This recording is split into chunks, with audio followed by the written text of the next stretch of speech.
gobierno nunca será una garra, no quiere que salgamos,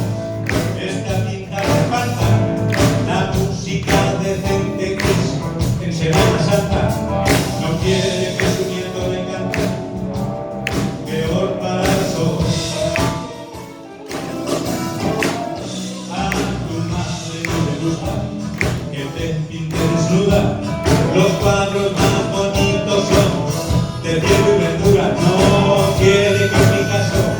le roben su tesoro, no soporta que el cielo vuela a incienso y a porro, no quiere que su nieto sea un triste vinco.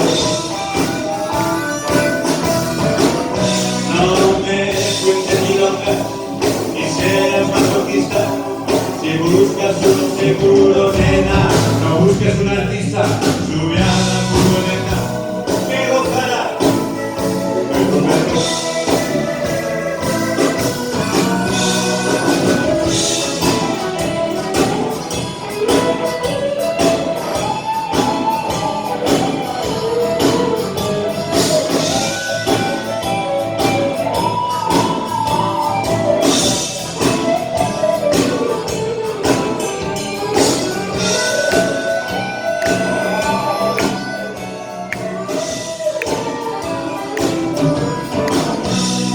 A tu madre no le gusta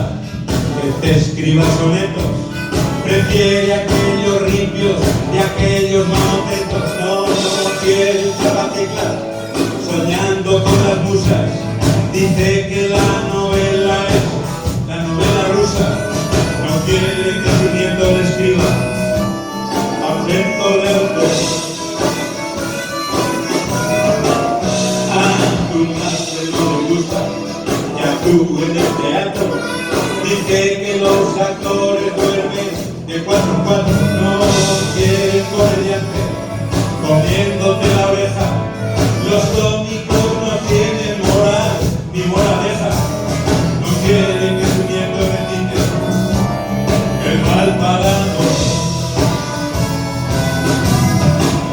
No me cuentes milongas ni seas masoquista,